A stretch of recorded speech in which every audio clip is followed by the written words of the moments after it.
Imagine a world where there are no airplanes, no ships with engines, no telephone lines, and definitely no internet.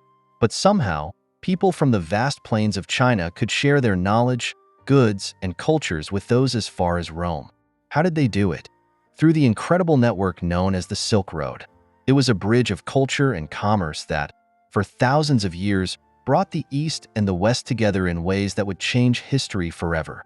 Our story begins over 2,000 years ago, around 130 BCE, when Zhang Qian, a Chinese diplomat, was sent westward on a mission. What he discovered along his journey would eventually lead to the formation of the Silk Road, named after one of the most prized products traded along it, silk. Silk was mysterious, luxurious, and lightweight, making it ideal for long travels. The Chinese guarded the secrets of its production fiercely, but demand from the outside world kept growing. Soon, silk became one of the hottest commodities in the world, and with it, trade routes began to form. The Silk Road wasn't a single path, but rather a network of routes.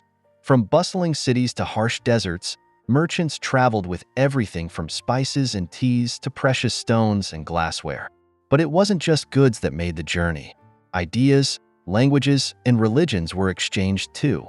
Along the route, you'd find markets buzzing with people speaking many different tongues and sharing customs.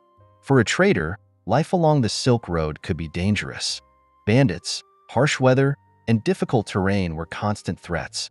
But despite the challenges, people were drawn to the wealth and excitement that came with trading goods across continents. The Silk Road became an intellectual highway.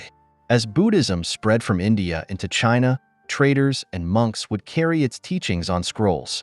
Later, Islam would follow, making its way across Central Asia, carried by merchants and missionaries. Even Roman philosophies and Persian medical texts traveled eastward. The Silk Road didn't just shape economies, it shaped civilizations.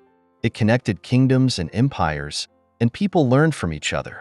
One small invention could spread across nations, transforming lives. Just imagine, many technologies we take for granted, like paper and gunpowder, traveled to Europe through these routes. After centuries of flourishing trade, the Silk Road began to fade in importance. By the late 1400s, new sea routes opened by European explorers offered faster and safer ways to trade. These routes bypassed the dangerous land paths and made trade cheaper and more efficient.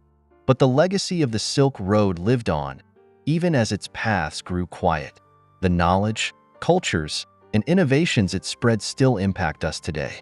In a way, the Silk Road was the ancient world's version of the internet.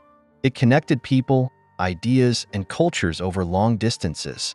And just like the Silk Road did for ancient civilizations, the internet today connects us across the globe, allowing us to share ideas in an instant.